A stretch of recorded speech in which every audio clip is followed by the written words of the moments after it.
Welcome to Built for This, the podcast where purpose meets performance. Hosted by business strategist and human behavior specialist Carly Pepin, this show dives into the real stories behind high-growth businesses. Let's bring life to your vision. Hey guys, so welcome to today. This one's going to be a really cool episode. We have Scott Neal from Horse Soldier Bourbon, and he's got a pretty cool story, a pretty cool business, and some really inspiring long-term goals that he's going to leave behind for this legacy. So Scott Neal's story is one of transformation, resilience, and a relentless pursuit of excellence. Growing up on a cattle ranch in Central Florida, Scott developed a strong work ethic and an appreciation for American traditions. Inspired by the rugged heroism of John Wayne and the values depicted in the iconic Green Beret films, he carried a spirit of adventure and determination into every chapter of his life. After a successful career serving in the United States Army Special Forces, including deployments to some of the most challenging environments in the world, and being on one of the first teams inserted in Afghanistan after 9/11, Scott decided it was time to chart a new course. He set out to build something that would reflect his values, honor his roots, and celebrate American craftsmanship. This vision came to life in 2015 when Scott and his good friends, John and Elizabeth, founded American Freedom Distillery. The creation of Horse Soldier Bourbon was inspired by Scott's belief in the power of a good story and a quality product. From the beginning, the brand's mission was clear: to create a bourbon that's authentic, award-winning, and encapsulates the American spirit. Scott and his friends traveled the world to master the art of distilling, drawing inspiration from centuries-old techniques and modern innovations. The result was Horse Soldier Bourbon, a premium spirit that blends tradition with innovation. The name itself, Horse Soldier, is a tribute to the legendary Green Berets who rode horseback into combat in Afghanistan, a story of courage that resonates deeply with Scott and his team. But more than his name, it's the spirit inside the bottle that sets Horse Soldier apart. So welcome, Scott. Yay. That was a big long introduction there. I don't think I've heard all of that put together like that before, but that's okay. Yeah, no, it's It's a awesome. long life of adventures, I guess. Yeah. Adventures and what it's actually come into fruition. Yes. Yes. Just give luck a chance. Yeah, and actually, before we even get started on all the other Mhm. questions, you're celebrating a big milestone today. So you mentioned that you are now in Kentucky, and I would just love for you Yes. to share with the audience the milestone that you're actually celebrating today. Well, as we talked further about kind of the vision for the business and how long it takes to get to each ridge line, right? To think there are many mountains and valleys to cross through here. I've moved to Kentucky. We're on the final run to open a $120 million, 5 million gallon production facility. It'll be the most modern in Kentucky. And just like anything, you need to, be there ahead of time and set culture, start hiring the right staff, control the personality of how the community sees you. So now I'm in Kentucky. I'm now a Kentucky native and onward. Somerset, right? Yes, Somerset, Yes. Kentucky, the biggest small town here in Kentucky, and it's quite a hidden gem. We were so happy we discovered this place. Awesome. No, that's exciting. And by the time this launches, if you haven't visited yet, go visit. You should. You always should visit us. Yeah, so let's dive in. So for someone who's hearing about Horse Soldier Mhm. for the first time, what was your like the big idea behind the brand that makes it different from all the other bourbons on the shelf? Well, the big idea behind the brand is the sense of modern history. And what I mean by that, some of these most iconic American brands, number one, are owned by foreign entities. So if you think about spirits as whole, it started 3,000 years ago with fermented mare's milk. And I think humans who gained consciousness had always needed a drink. And, fast forward till today, Jack Daniels and Jim Beam, all of these are personalities from more than 100, 200 years ago. And, how to start something that's modern today. In other words, we did something significant in today's modern history. You can still see the founders and owners. Number two is how to differentiate yourself and stay authentic as well. So what America doesn't realize is we have a long history of veterans coming home and creating businesses. Well, it's the same thing in the spirits industry. So once again, a lot of these spirits brands, they were pioneers and trailblazers. They were veterans who finally came back from whatever conflict and settled into making whiskey or bourbon. And we wanted to be that modern representation. That's cool. Actually, just like really curious on this one. Is it common for veterans to prefer whiskey? Is that when you're saying, or is it just an easier thing to get started? Is it more understandable? Why whiskey? I think, the history of America, in other words, our journey along this path was a journey of discovery about the true history of Americans and whiskey. If you think about before the Revolutionary War, which is, coming up next year's the 250th anniversary, America was a rum colony. So rum was brought up from the islands and molasses. They converted it and distilled it. All of those Scotch Irish immigrants. And then they had a thing called the Sugar Tax Act. And that really started regulating how sugar was brought in America. So Americans adapted, like we do. And we had a lot of grains. So we had corn and we had wheat and we had rye.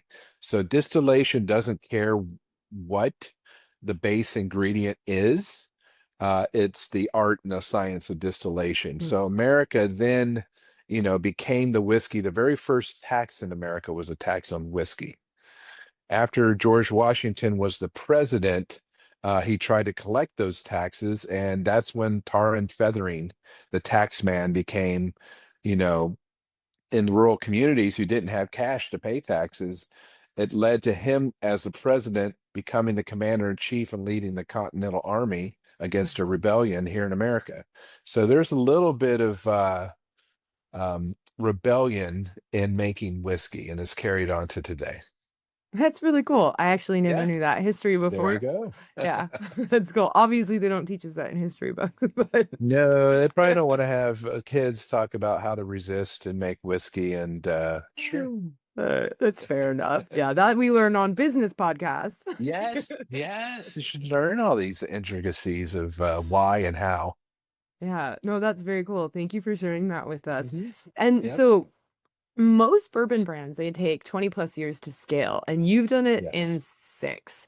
So Yes. how have you been doing that? Let's dive into some of even the first structural decisions that allowed you to make that move so fast. Uh-huh. Much like the military, when you start with that mission statement, we want to become a premier American bourbon brand. Uh, you have to start with that dedication to that idea. From there, you start planning 100 years out, right? Not the short, quick wins. Those are small battles, shaping battles, but then the long-term view. What does it take to make 100-year brand in the whiskey space?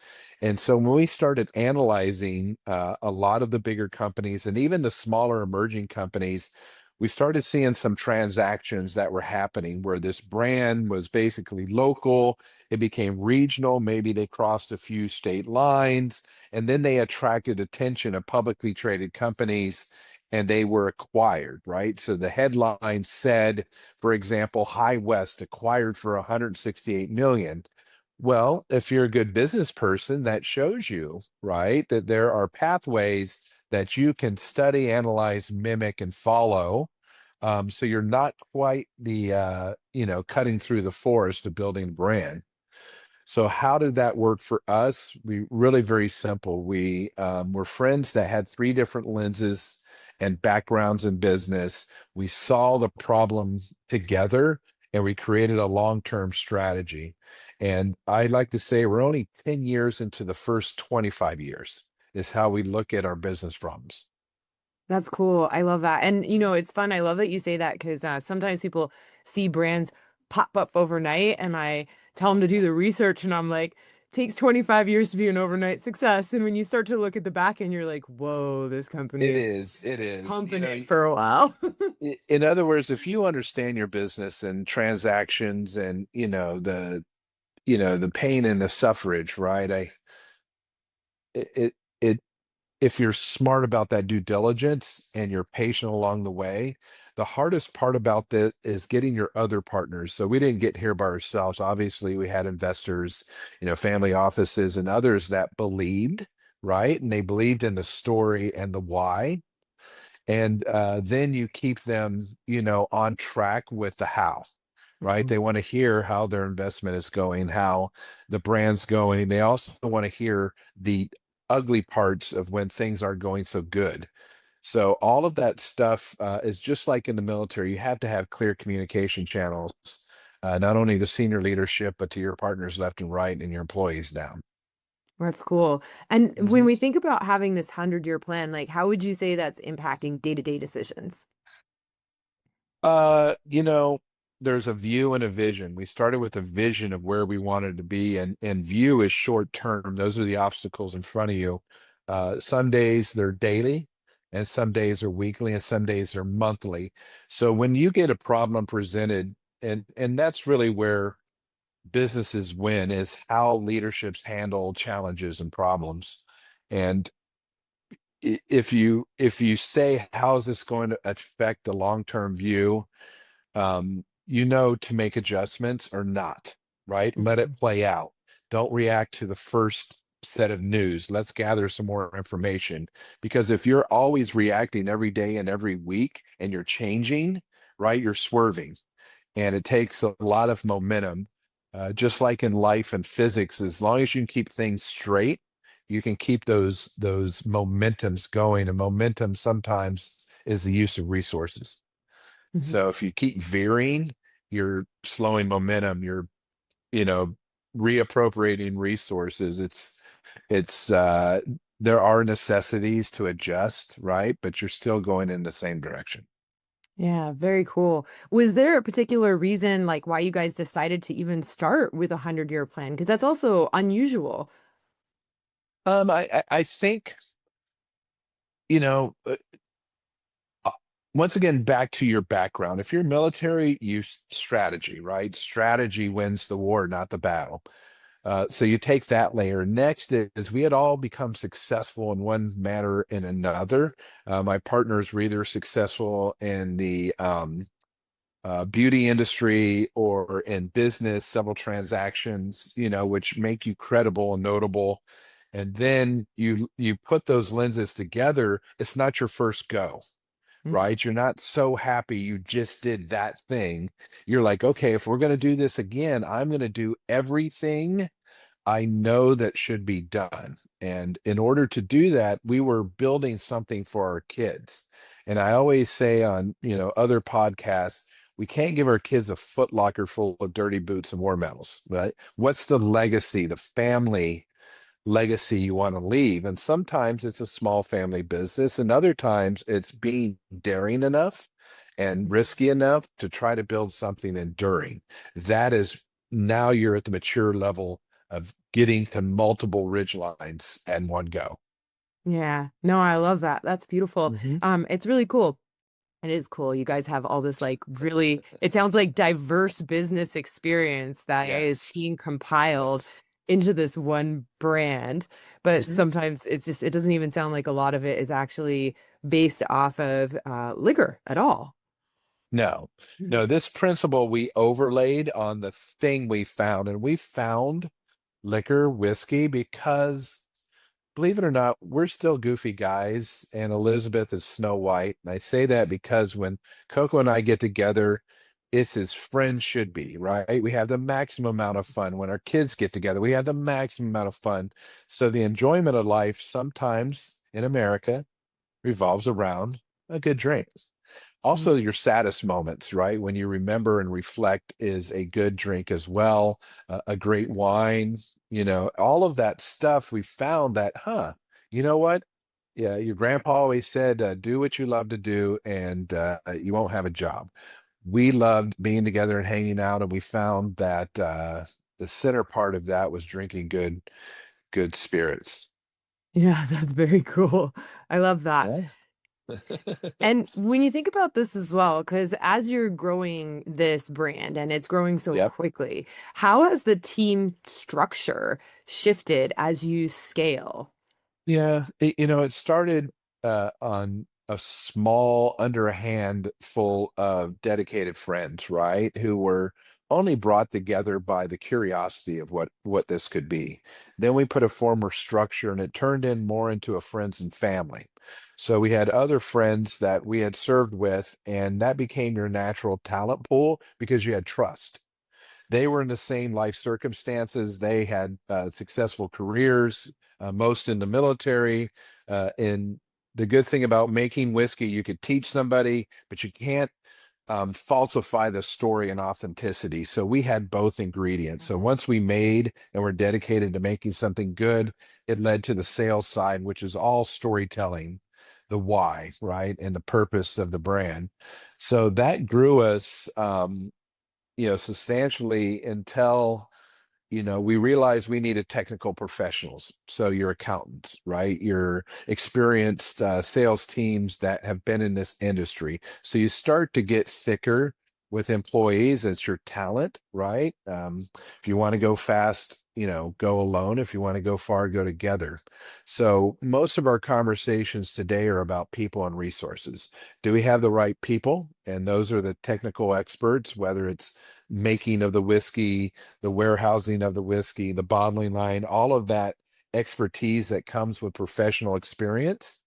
Um, you know, it's brought us to where we're at. And now we realize as we build a major production facility, you get past five, you get to 25, you get to 100, and that's where you start to understand you go from a startup to a scale up. Hmm. Very cool. And when you think about managing the different quantities of individuals, like what would you say has changed managing those five versus now it's like 100? Uh, you know, John likes to use the term ways of working together. So the mapping of the process, how do you get to the Six Sigma, let alone the Lean Six Sigma, right? So you need to, one, how do we work together? And all of those kind of line and block charts, you can see my eyes start to flutter. So you capture it down as an organization.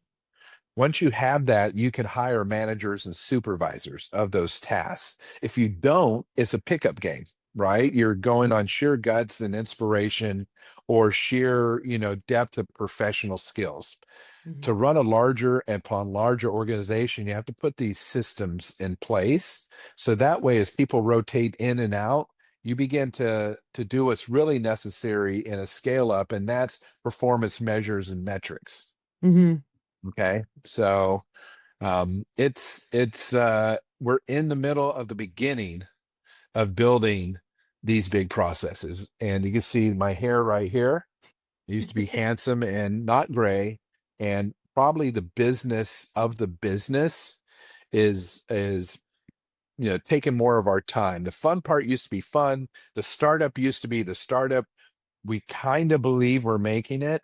And then you have to step back and go, are we setting the conditions of this business to be a great business?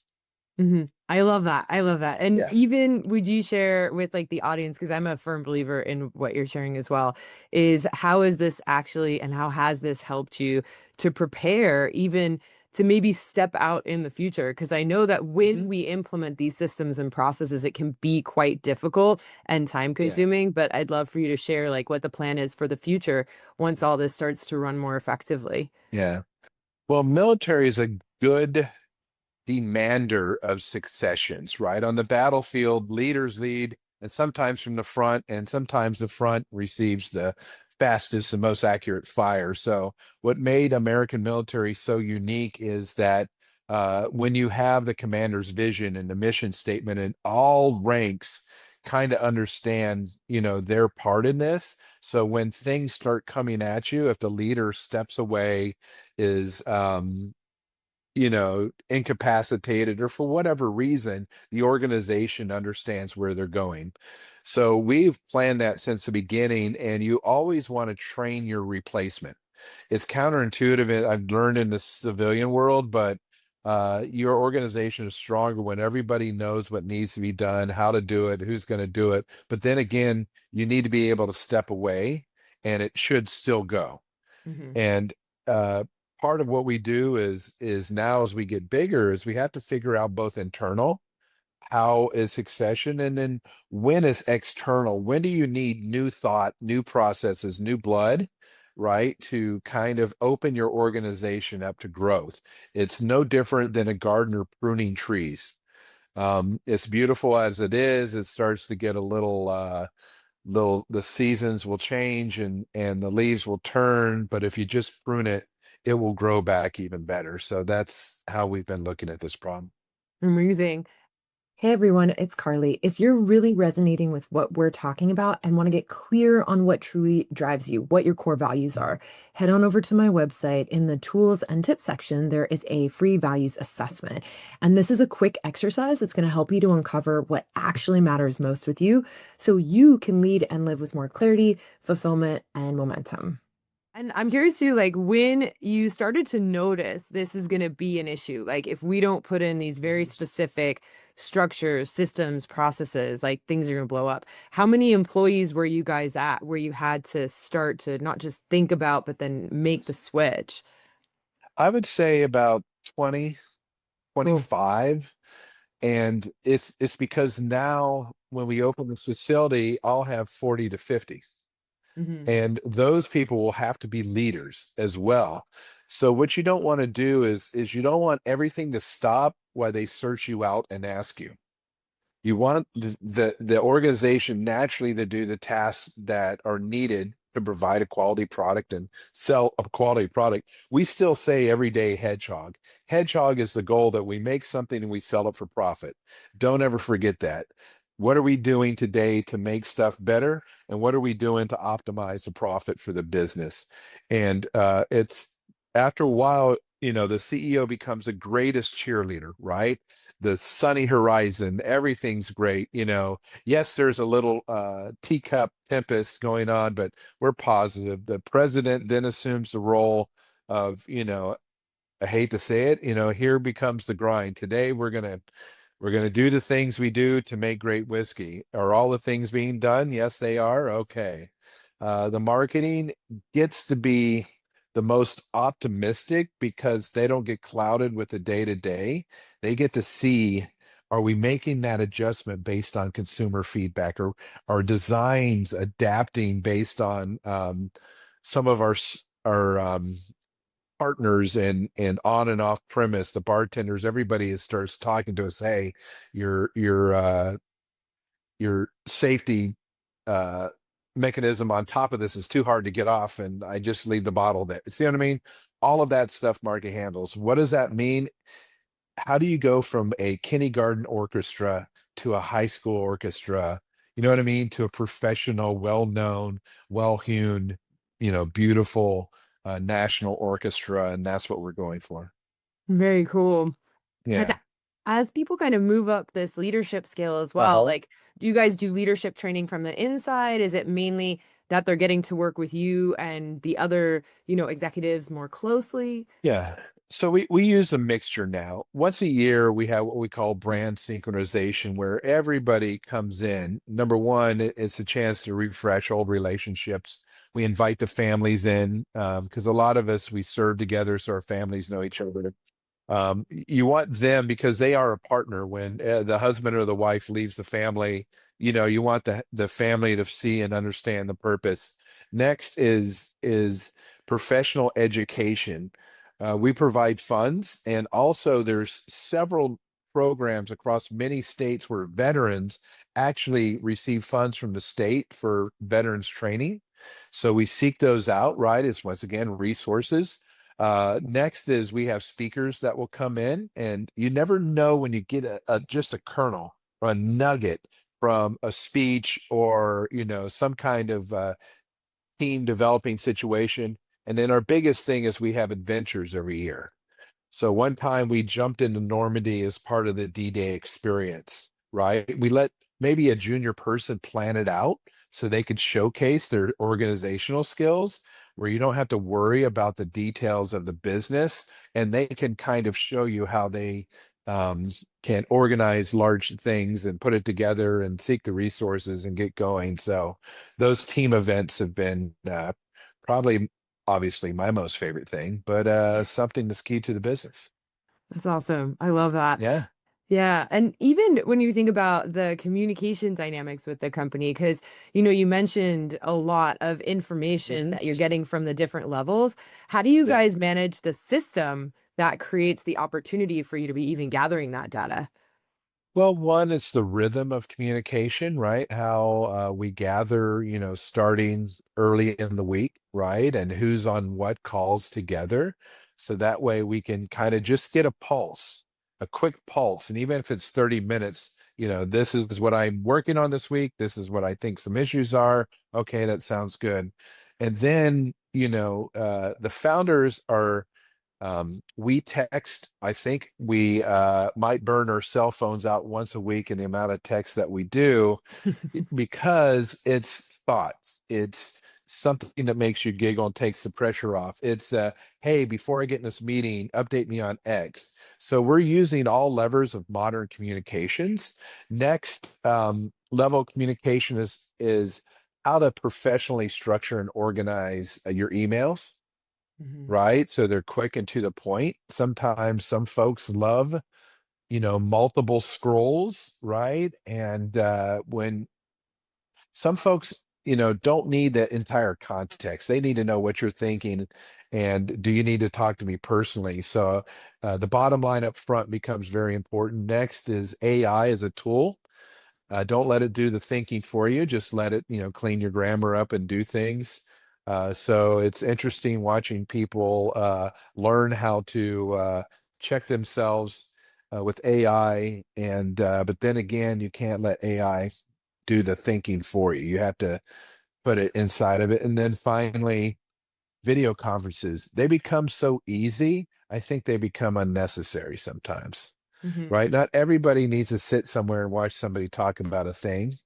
Uh, we try to remind ourselves, is this necessary? Do we add too many meetings? Mhm. Okay. If I want an update, I'll call you. If you've got an idea, certainly text me. So we're trying to create a circle of communications, not a pyramid. Nice. Very cool. Yeah. And also, so there's an interesting dynamic too, is you guys technically started out as artisan production, right? Yes. And now you're into millions of gallons of Yes. capacity. So what had to change even in your process to be able to make that happen? Well, the evolution is kind of homemade, right? The craft to full scale production facility. So homemade is like you would think, right? You could buy a still online. Uh, y- you can register it. You can make a bottle. Okay, a bottle I drink, two bottles I share, three bottles. Because the fifth bottle wouldn't taste the same. Then you get into craft and you kind of get into like what you see behind me here is a 750 gallon. If I'm just making vodka, it might take me all day. It would cost me a little bit of money, and then I could sell two, 300 cases, right, of six packs. Oh, well, that's good for the neighborhood, right? That's good for friends and family, and maybe you're at a fair or festival. It becomes craft becomes hobby. Now, if you think to 100 years, how do you get into a global brand? How do you get into a national brand? And that's where logistics, right? Your cost of goods, your bottle contract, your who's making your corks, and what is the weather in Portugal for the cork season, right? The wood basket. What are the arborists finding in certain regions of American white oak? You become a commodities reader on the price of corn and wheat and futures, all of this stuff to get to a scale where you can honestly say that this year we sold 1 million bottles. What does it take to sell a million of your brand, right? It Mhm. takes a lot.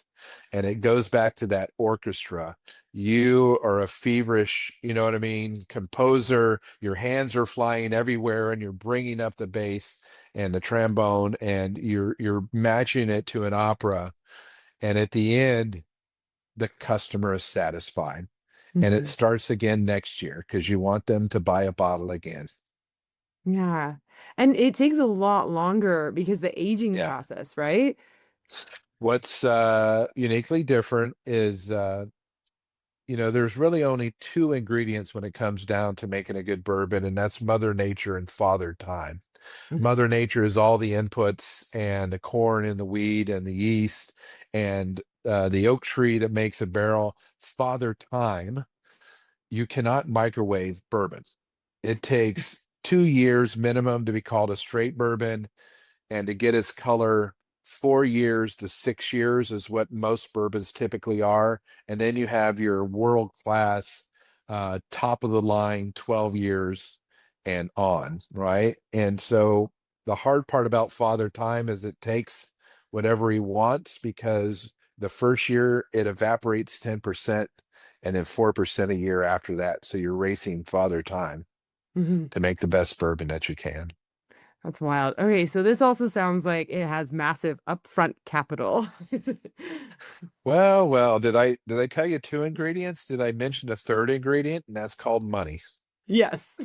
Imagine we have thousands upon thousands of barrels aging that we paid for, right? Because our facility, we have a contract relationship. Somebody else's kitchen, our ingredients. And they sit there and they age and they age and they age and they age. So the strategy is once again, it's about people and resources, is the application and use of credit, um, uh, just in time supply deliveries, right? Because you don't want to let your credit, and also the right partnerships that pay you on time.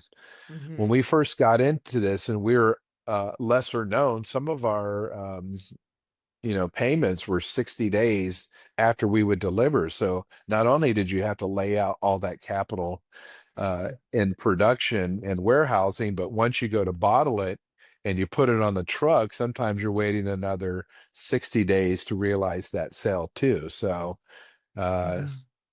money and people every day is our single most important conversation. Yeah, no, it's wild. I imagine focusing on cash flow, trying to pull all those little levers is just really Yes. important because of what you Back guys to are your trying to investor do. communications, right? Your Mhm. bank communications, and knowing the march of ants, right? Your money ants, and where they're marching to and from, and how to slow down some, right? Because debt will kill you at Hmm. any business. Um, and certainly this business, you have to have a lot of patience and a high degree of competency in your Hmm. CFO and your controllers that can tell you there. It's like you're in flight.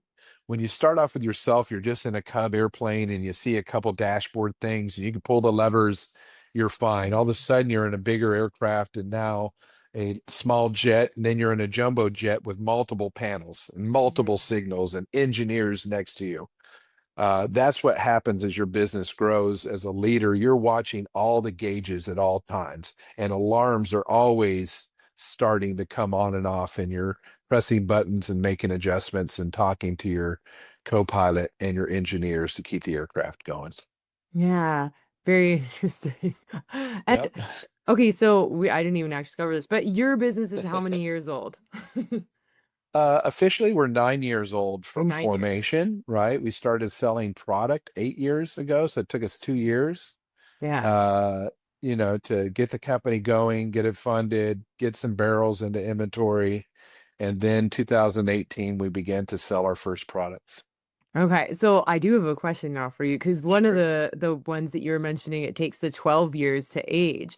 Mhm. So how is that working for you guys? Like, do you have a plan to launch one of the more aged brands? I'm curious. Yes. Yeah, Yes. I'm sure people are excited So to it's hear that. called a barrel model. Barrel models are your 1 barrel to 2 barrels to 10, now thousands upon thousands, and where they are in the aging process. And then saying, if I have 100 barrels, I'm going to use 70 of those barrels now. I'm going to use 20 of them to this age, and then I'm going to keep, going with an inventory. And that's why you find if you go to a shelf and you see all of these brands, and then they have, Pappy Van Winkle at $2,200 at 23 years old. Well, they have other brands before that, but to be committed enough to sell it Yeah. at that age, you have to recover that price point. Yeah, no, I think what's also really cool is for the individuals who have been with your brand, who love your Mhm. brand since the Yep. beginning, I imagine they're quite excited to taste some of these more aged ones when you guys launch it. Well, back to expertise in the barrel house, you have prime testers and tasters, right? We all can taste, we all enjoy it. It's part of the fun when you set out a group of barrels and everybody's smelling and tasting. But some are very accurate in the notes. And you start to say, it's almost there, but I wonder what a year would do with this. And you push the barrel back. Some is like, okay, this is pretty good. We'll put this in a big batch of barrels and it'll all blend normal. Some you don't know what Father Time did. It's so exceptional, right? Mhm. And you begin to manage that barrel and taste it every 6 months. Because imagine thousands of barrels. There's no way a couple people taste every month 1,000 barrels, right? Mhm. So you have to have strategies, you have to have intuition, and you have to have an understanding on what makes great barrels and where they're located. And at Mhm. the end, Mother Nature and Father Time, right? It's going to give you, you can also tell when a barrel starts going bad because it's been aging too much. Mhm. So some of our older barrels, just like say our pets, you know what I mean? They need a little extra attention, some care. You help them off uh, the couch sometimes. So older barrels get put into a location where it's like, all right, let me talk to you every day. Let me see what's going on. And yeah, that's the art and science of making bourbon. Yeah, that's wild. I actually had no idea there was so much of like the art dynamic, right? Yes. Of actually going into just making it in such a way that it is unique, but it's perfected in a sense. Like you guys are really Well, working on this like almost meticulous perfection on the back end that nobody gets to see. it's, us gaining experience. If you think about it, when we started, we had zero. Now we have 10. Hmm. 10 years though, all of us have learned every aspect of this brand and this company and this production and this how.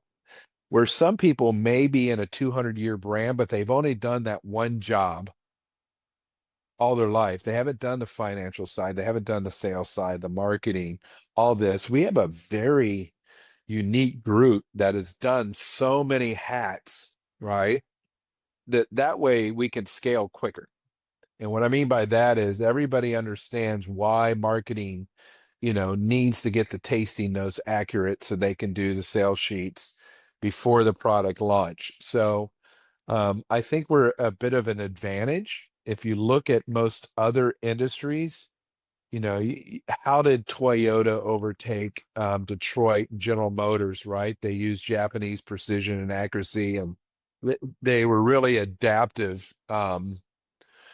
But but now for us in the bourbon space, this core group has been there since the beginning, that we're able to be disciples, Hmm. right, inside the organization, and we have extreme trust with each other that allows us to go faster than our competitors that have built too many bureaucracies and too many thresholds for communication that they can't get innovation to the consumer soon enough.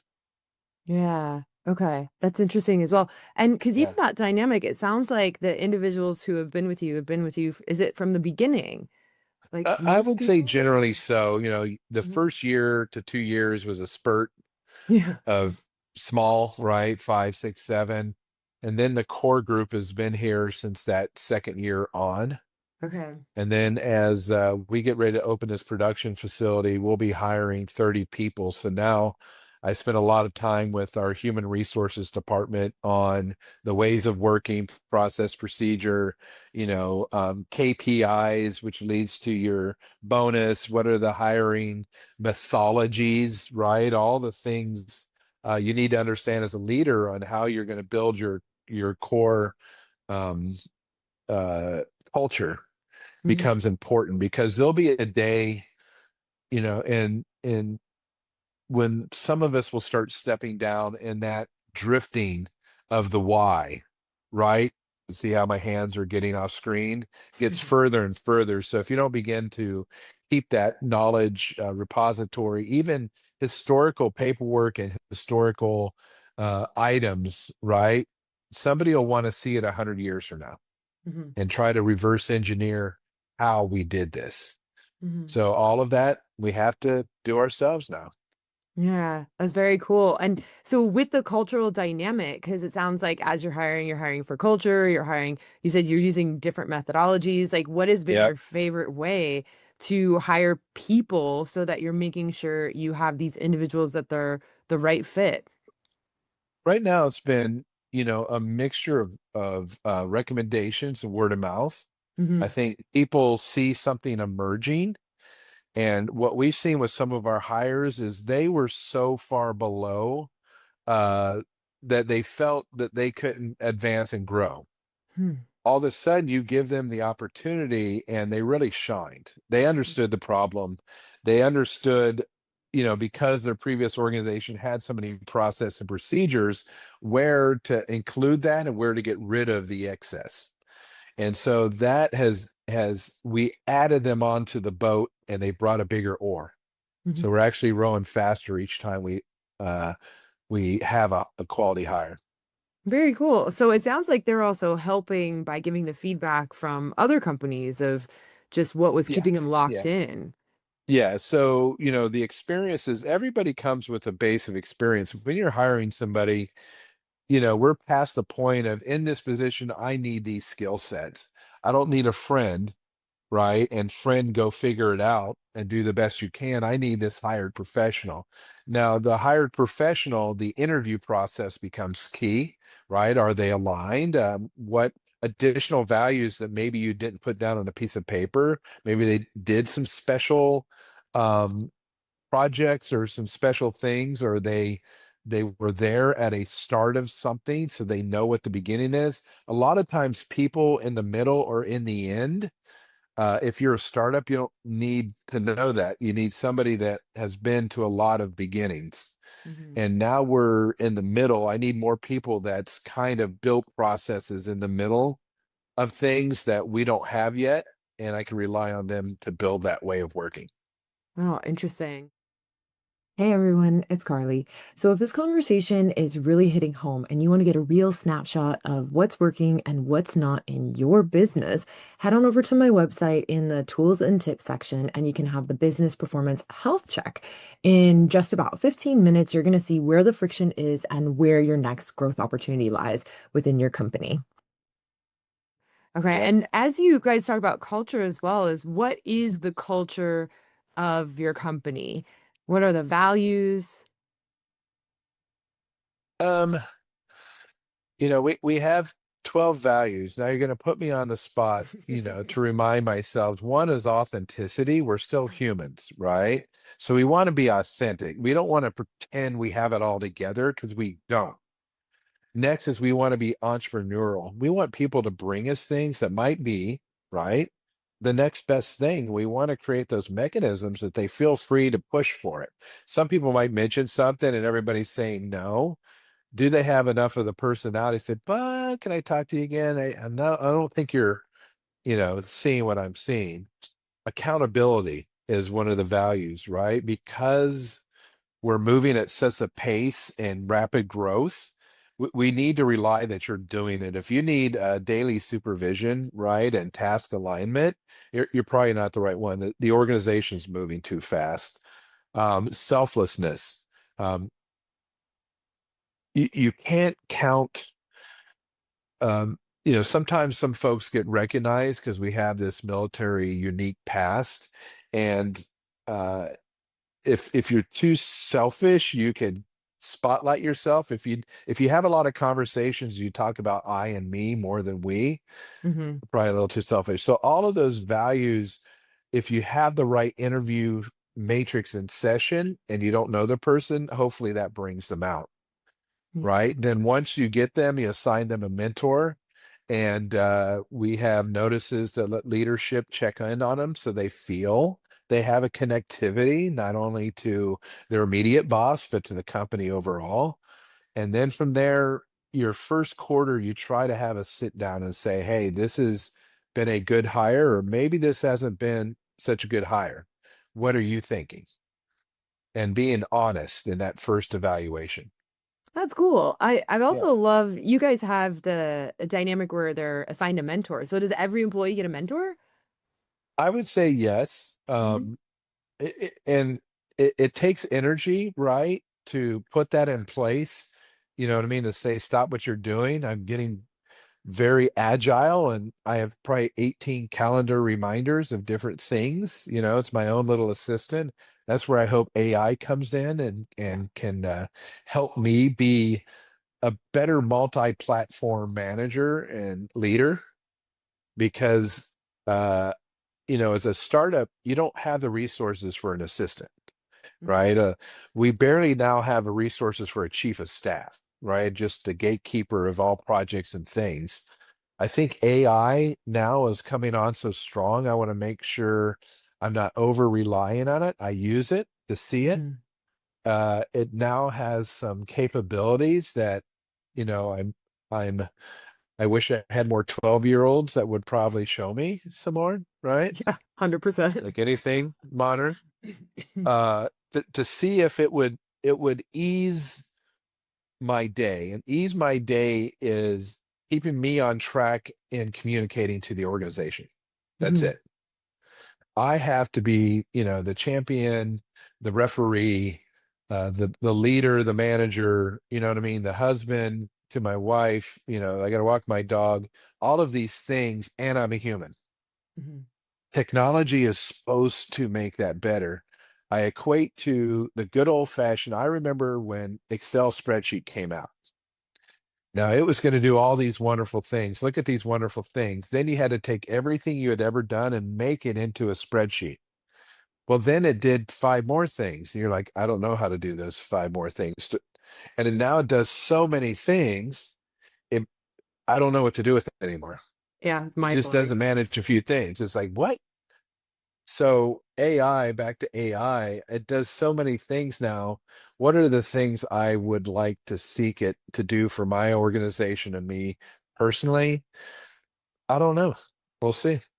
Yeah. It sounds like part of it is just the strategy part to help you guys get more organized and structured, the little things that are kind of Well, I think it's personal now. There's no business AI that says, AI, develop me a full process for a multi million gallon production facility with 17, control.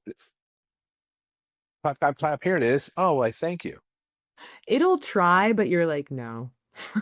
They'd be like, yeah, but that's just it. Where are the false Mm. corners? Because AI also hallucinates, and if it doesn't Yeah. know the answer, it kind of makes it up. It's like my nephew sometimes. You know what I mean? It's like, really? Where'd you hear that out? And all this other stuff. Well, aliens brought us corn back in the uh, late 1600s. So like, they did. Well, did you just read that on AI? Come on now. You know what I That's mean? awesome. It's like, all right. Uh, But I don't know how we got on this technology side. We are a very multi w- uh, human beings um, have been social on one aspect and been masking their flaws through various ways and measures, since the beginning, right? You have paintings behind you. We use art to express yeah. ourselves. It's visual. It changes your mood. Well, whiskey and spirits have been doing that with humans for a long time too. How does technology hasn't evolved? Because humans were distilling a product, storing a product, transporting it, and selling it to other humans. Hmm. Have we really advanced that much? Eh, Yeah. you know what I mean? We're a little more efficient and effective at it at the scale that makes us a world competitor now. Yeah. No, I think that's Uh, beautiful feedback as well. Like yeah, technology, it does really help us, but it's just one small advancement in an advancement of the human race, and it how do we is. utilize it the best for us today? Yes. In a competency, like I say, I can't stop what I'm doing, going. go back and get a certification or a degree in something. I have to trust and hire, Yeah. somebody that I believe I could plug that skill set into my organization and go forward. Yeah, definitely. And I'm curious as well, because when we think about how you're measuring success, right? Revenue is also, it's a great indicator, but how do you guys as a company measure success beyond revenue? What are your favorite indicators for that? One is I can travel somewhere and people know you before you get there. They're Mhm. excited to see you because they heard your reputation or the product that you have. Once again, I have 1 million bottles that sits on somebody's shelf at home or somebody's back bar in a restaurant that somebody says, I want that. And they tell the story for you. I like to do blind shopping where I'll go in somewhere and I'll order a horse soldier old fashioned. And I'm like, hey, tell me about horse soldier. What do you know? And they tell you the whole story Mhm. back to you. And they don't even know who you are. Next is when, people, I've met so many people along this journey and my partners as well, that you'll get a random number and they show you a bottle on a glacier. It's like, hey, I did a cruise in Alaska and I put one of your bottles. Should we track the glacier? You know what I mean? Other people are now advocates and telling your brand story without you being there. Those are personal things that are more than, hey, you want to see my bank account? Huh? Huh? You like that? Or I built something from nothing. I'm living the American dream. Have you heard about Horse Soldier? You have, or you haven't? Let me tell you. But some friends did uh, on an adventure that and they become brand advocates too. Those are immeasurable, tangible things that the founders, because we're here today, that's what brings us joy. Very cool. I'm curious as well, because when you think about that legacy component that you Uh-huh. are creating, right? Yep. What would you say makes creating a legacy so meaningful to you? One, like anything, how you made somebody feel when you engage them. You can engage them personally, like we're doing now, a conversation, and um, it's how the brand makes them feel. And we like to say we want people to believe that anything is possible. So when you talk about in the Constitution, life and liberty and the pursuit of happiness, do you really know what that means? But you kind of feel it when you hear it, right? I want a great life. I want to live and exist. Um, Liberty is I want to be free and make my decisions and my family decisions. And the pursuit of happiness. What do you mean the pursuit of happiness? Not the gift, not the Mhm. right of happiness, the pursuit of happiness. You can do endeavors that you believe ultimately make you happy. It's the same thing with us, live legendary. We still do those things that made us famous when the country needed our support in the military. Live legendary. We still go on adventures and we dive in Saipan and rescue remains of World War II pilots, or we jump into Normandy and we honor World War II vets. All of those things. How do you don't say, you know what I'm going to do? I'm going to do something legendary today. Somebody else says that. So do something legendary. And finally, you know, do you wake up and you roll out of bed and are you frustrated because you know you got to do something for us? Right? I've got to get going. I can't have a bad day today because there's others, and I've got to help them get out of their bad day. And that's also personally satisfying as well. Well, it's very Am I cool. all over the place? I feel like I'm all over the place Not sometimes. at all. No, Okay. you're doing great. I love it. Pearls of wisdom. I drink Yeah. and know things. There you go. That's perfect. No, I do love that though, because I really truly believe that companies, businesses are Yeah. tools for philanthropy and Yes. that they stand the test of time because Oh, we create them into these revenue-driven machines that are worth standing the test of time. and So here's one people in a company, strategy that we focus on. Almost all the contracts we make with other companies, we have a charity clause in there where a certain point of the overall contract value gets into a pool, say it's 1% or 2%, and at the end we have to come together and decide where that goes. Now, if you want to bake some of yours by charging us a little bit more, right? But at the end, I probably get 10 to 15 emails saying, okay, this is how much money is in our contract for nonprofits. Okay, what's important to your company? What's important to ours? Let's make a decision. Mhm. And it's actually helped other companies realize that you don't have to just give hard money. You know what I mean? There are other ways that you could pull support for what you think is important into there. We did 1,000 events last year, kind of storytelling it in the brand. I would say 1/3 of that is nonprofit events. Hmm. Some of our bottles, when we go speak and talk about the war and our efforts and start an American business, have gone upwards of 60 to $70,000.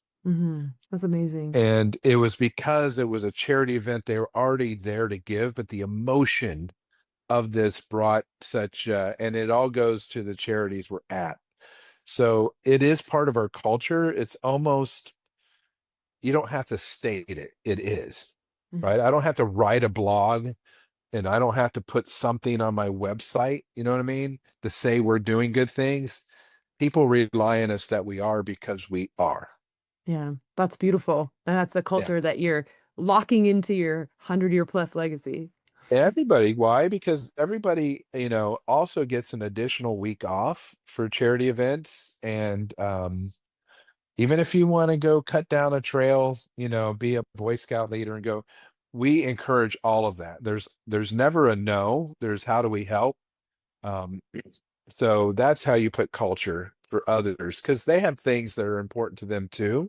Sometimes we don't have the resources, to donate or give, but we can always give time or we can connect them to Mhm. other people that might have something that nonprofit could use. Yeah, I love that. And so it's clear you are doing a significant quantity of, you have a significant quantity of involvement on scaling the business, growing the business, Yes. going through the processes, doing all this dynamic. I'm curious, where do you personally see yourself within the company as all these things start to stabilize, systematize to a greater degree? What's the future for you Uh, personally? um, what you want as a leader is things that are functioning without you being there, right? And you just Mhm. become a guider, right? Just somebody with a map and compass that occasionally says we're on the right direction. If I have to press buttons every day, right, and crank the motor and change the oil and do things like that, I probably have not set the conditions for a large organization to grow and excel. Mhm.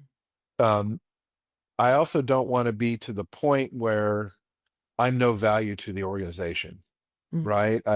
I've given it all she's got, and then I don't want to get to the point where I need to know everything about anything, right? There's some leaders, they struggle, then the organization gets too big, so they start making them over communicate to you, and then people stall. Well, I can't talk to the boss this week. It's now the third week. Well, hey, I'm waiting for you to decide if, you know what I mean, I could do X. Well, why don't you just go do X? Well, because you told me I can't unless I ask you. You know what I mean? I don't want to get to that point either where I am a constraint on communication and facilitation. Um, and on the other hand, I always want to be there. It's mine, right? It's ours. It's what we built. At some point, I probably won't though. Yeah, that's fair. I'll be able to admire an old photo of me in some warehouse saying that was Scotty. Yeah. And maybe that's okay too. Definitely. Well, I think it just Yeah. depends on even personally what our vision is and what that looks like, but that also expands over time. So it'll be interesting to see where you are as this company starts to grow in the future. Um, you know, I will be here like everybody else. It's funny, I moved here to Kentucky. We got 270 acres. I went and got all the chainsaws, all the uh equipment to manage a farm done. So I've spent multiple days out on the farm. One, I think it's very therapeutic, like Forrest Gump, who just mowed lawns at the end. Maybe that's what my end goal is. I'll just be Scotty Gump on the ride lawnmower out at Horse Soldier Farms, and people are like, "Hey, that was Scotty. But also, I want to, as we build the warehouses, work there with the warehouse workers so I Hmm. understand what they're going through. I think companies today, they try to put leadership and management on top, and they never work from the bottom to understand what they're leading and directing. I don't want to do those tasks, but I certainly want to spend some time understanding, Hmm. how and why those tasks are important and how they're done. Yeah, absolutely. And let me ask you too. So before we start to close out, I would love to know, is there anything else you're inspired to share that comes to Um, mind? would I ever do this again in the spirits business? I hope not. I really, really hope not. Uh, there's some people they sell out. We could have sold a while ago, and it's a testament that it wasn't the money, it was the vision, right? We would have Yeah. sold something that would have grown into 100 years. Well, why not be here? You know what I mean? And let it grow some more is one aspect. Number two is uh, I we fight every day reminding ourselves to balance work life, and it's hard because work is our life. We're of that mindset, Hmm. and keeping the family also informed and excited about what you're doing, because if they're supportive, right, and they roll their eyes but they understand why you have to get up at this time and roll out to do something, I think that becomes important. And then finally, for our kids and our grandkids, um whether they want to be involved in this business or not, I leave to them. We have some of our kids involved in this business, we have some that aren't, Hmm. right? And they also have to sweep the floors and take out the trash. Nobody gets in for free. Everybody I love has to that. climb the ladder equally, and that's part of the culture too. Yeah, I do love that. Thank you for sharing that. And thank you for today. I feel like we got so much information and so Lots many of insights, insights. so many, and just like a really inspiring view of what it looks like to really scale and grow Thank a you. company the way that Thank you you. are. So thank you so much for sharing. Yeah. Well, tell me how you distribute this, and remember how people can help us. If you're not a bourbon drinker, I would say give it a try, right? Mama bear, baby bear, papa bear is how I describe our bourbon. You either like it kind of spicy and robust, and that's our straight. Mama bear is a soft, subtle wheat, and if you're not a bourbon drinker, that's a good way, gateway bourbon. And then Papa Bear is worth a great story because no story ever started over a salad, did it? Yeah, that's awesome. Nope. So technically, I'm not a bourbon drinker, but That's okay. we have met through my cousin Phil, who is also Yep. usually in business with you Yep. as well. And Yes. so he brought us a bottle, which after this story, now I want to taste. And most likely, Phil has included the bottle that tells a story, knowing Phil and what Yes. he did. So Yes. after this, I'm really looking forward to tasting it, and then hopefully other listeners as well get to go and Yes. taste Give bourbon give because I bourbon a don't know if I've shot. even ever had it before, but after our conversation, It's I'm like, I okay. do want to try it. I tell everybody it'll make whoever handsome. Handsome and smart. At least you believe you're handsome and smart. One or the Now other. we're N- certain. yes. Well, thank you again so much. I really appreciate this. And tell also people where they can find you, more information about the Yes. company, stuff like that. Like anything, we have our website, horsesoldierbourbon.com. There you could find on our website where we're located as far as buying a bottle in a liquor store or restaurant. We do ship. We have great, beautiful merchandise. Elizabeth, who we really didn't talk about, is the female side, the Snow White of the brand. She designed it from scratch so that everything looks like bar jewelry. So there's a lot of passion in how beautiful our brand is and the packaging and all of the story that went into that. So if anything, just put it on your shelf and let it be beautiful. Yeah, I will agree with that. It is very aesthetically pleasing. Yes. So she has Yes. done a great job. Yeah. Yes. Well, There you go. thank you again. And I'll make sure to put the links in the show notes. So Yep. anyone, if you're listening and you can't write it down, you'll definitely be able to find it. And again, I really appreciate today. This was amazing. Thank you. I've had such a great time talking. I felt like I've dominated everything, but that's okay. And I look forward to seeing this posted. Me too.